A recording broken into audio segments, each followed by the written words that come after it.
geger, geger, geger. Kamu nggak perlu nafkain aku.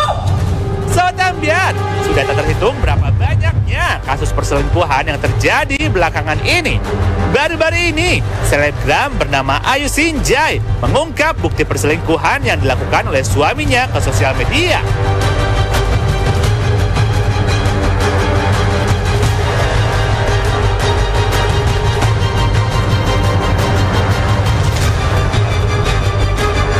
Kabar ini sontak menjadi berita mengejutkan untuk para warga dunia maya. Tapi, terlepas dari banyaknya bukti yang diberikan, banyak netizen yang berkomentar bahwa kasusnya ini hanya untuk sensasi semata.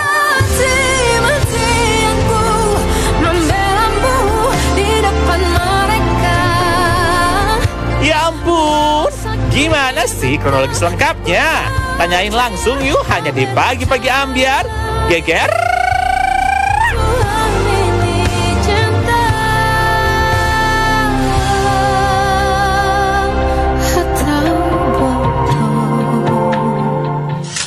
Di Pagi-Pagi Ambyar kita hadirkan Ayu Sinjai. Selamat pagi, selamat datang, dan kami semua di sini mengucapkan terima kasih sudah menyempatkan sini. Waktunya datang ke sini. Kami turut prihatin atas apa yang terjadi. Tapi sebelum kita cari tahu kronologisnya seperti apa, rumah tangga sama suami berapa tahun, Ayu?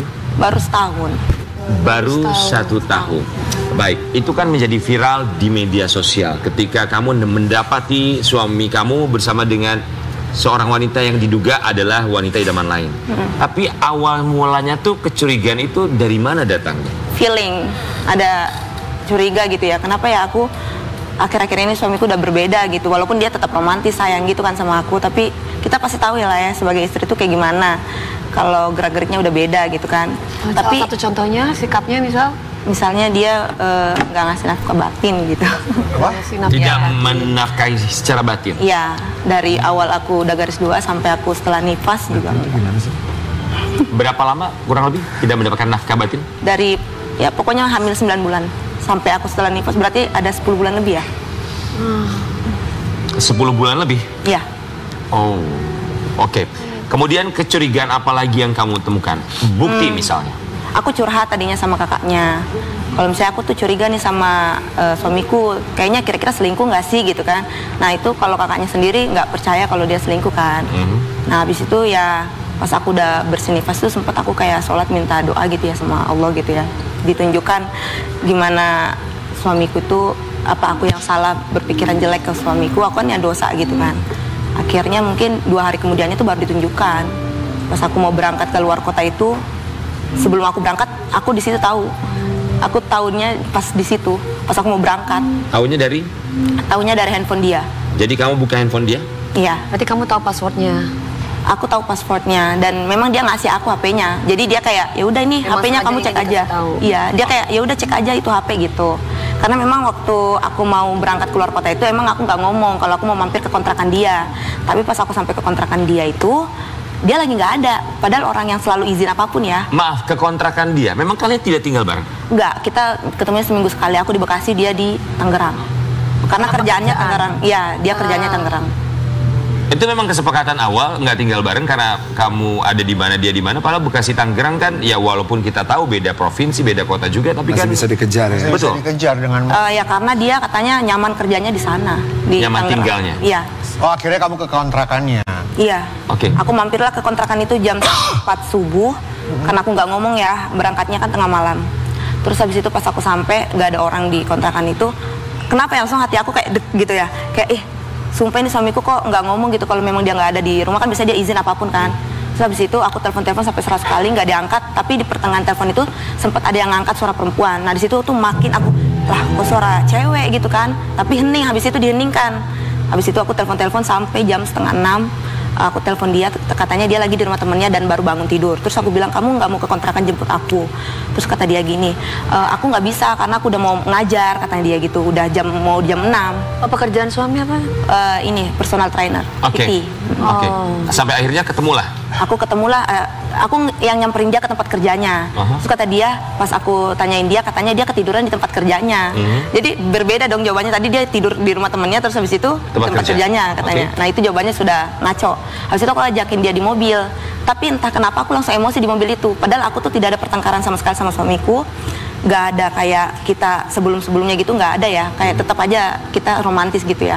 Terus habis itu aku pas dia masuk di mobil, aku langsung tarik bajunya kan, kayak kamu ini ya apa selingkuh ya dari aku gitu. Langsung aku kayak spontan ngomong kayak gitu.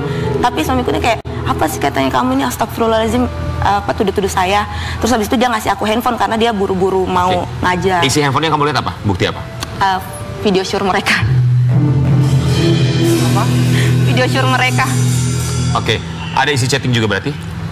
Chatnya bersih. Aku belum tahu tadinya itu, aku belum tahu ceweknya siapa karena di video syur itu cuma badannya mereka doang kan. Oke, kamu tahu akhirnya orangnya itu dari mana? Aku cari tahu karena bukti transfer yang 200.000 itu atas nama Indri.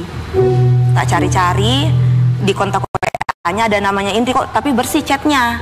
Jadi karena aku bawa HP-nya ke Surabaya, karena aku nggak ada waktu ya, udah mepet gitu mau berangkat ke Surabaya, jadinya aku bawa tuh HP-nya ke sana. Terus habis itu aku curiga nih sama chat Indri ini kok bersih banget gitu ya, nggak ada sisa-sisa chat sama sekali. Tak cobalah aku sebagai Yudi, aku yang sebagai suamiku ya, chat dia, iya chat dia, gitu kan, dibalas sama dia, ya ada apa coach gitu kan. Terus habis itu aku pura-pura lah ngechat, aku nggak sengaja videoin kita loh, kamu seksi banget gitu-gitulah, pancing dia, ternyata benar itu orangnya. Nah cari lagi tuh IG-nya, oh ini orangnya mukanya, dan story IG-nya, story WA-nya masih sempat aku screenshot. Oke, ketika akhirnya video ini menjadi viral di media sosial, kamu melabrak suami kamu di mana ada yang diduga perempuan tersebut. Itu di mana posisinya? Itu di Gading Serpong, pas aku kebetulan baru nyampe ke Tangerang, aku ada meeting juga sama salah satu agensi, tapi ternyata itu daerah Gading Serpong. Oke, mereka lagi ngapain berdua? Mereka lagi kerja kan, tapi aku bilang gini, aku lagi di hotel check-in masih lama nih, jam 2 kan meetingnya, jam 11 aku udah check-in. Terus habis itu aku bilang sama adekku, apa aku nyamperin aja ya suamiku buat nagih utang gitu kan, mau nagih utang gitu kan niatnya. Tapi pas aku kesana, aku bilang aku nanya ada nggak sih atas nama Indri di sini? Ada, kata itu resepsionisnya. Kerja bareng maksudnya mereka? Iya, mereka kerja bareng, satunya jadi sales, suamiku jadi PT kan. Terus itu ada Indri itu ada namanya, ada berapa orang sih, aku bilang gitu. Cuma satu orang aja sih kak, Indri, nama panjangnya siapa? Indri Aristina Sari kan, yang sesuai dengan transferan 200.000 gitu. Terus itu bisa nggak kak dipanggil dulu keluar gitu kan, karena dia katanya lagi makan siang. Habis itu ya udahlah, mereka ini udah ketemu kan mereka berdua. Aku tadinya pelan-pelan mau nanya ya, suruh duduk apa segala, tapi mereka ngajakin aku keluar. Jadi pas di keluar itu aku udah kayak langsung kebawa emosi. Sampai akhirnya terjadilah seperti apa karena foto perempuannya itu. Oke, sampai sekarang kamu komunikasi sama suami gimana? Nggak ada, dia nggak ada sama sekali etika baiknya buat hubungin aku. Tapi udah bercerai belum? Belum, baru mau cerai karena baru banget kan kemarin aku tahu dia selingkuh. Oh, udah proses kamu mengajukan? Iya, baru aku ini sih bahas ke lawyer dulu. Oh. Oke, jadi kamu membahas ke lawyer, apakah membahas untuk bisa akhirnya menjalin komunikasi, memperbaiki yang ada, atau apa niat kamu ke depannya? Keputusannya gimana? Keputusannya mau cerai aja sih, udah nggak bisa diperbaikin kalau selingkuh. Oke, dari pihak perempuannya sendiri apa yang dia sampaikan ke kamu? Ya nggak ada, perempuannya malah kayak tanya aja suaminya gitu, itu aja waktu aku labrak mereka kan. Oke, apa yang kamu sampaikan pada suami kamu, silakan singkat, Ayu. Buat kamu kalau lagi nonton, aku nggak bakal nunjukin ke kamu lagi anakku, gitu aja. Jadi aku udah ada perjanjian di awal nikah itu, kalau misalnya di antara kita ada yang selingkuh, kalau misalnya kita sampai punya anak, itu anaknya nggak bakal bisa ketemu lagi sama. Apapun keputusannya, tapi kami berharap anak-anak tidak menjadi korban. Kita akan kembali saat lagi, tetap di Pagi-Pagi.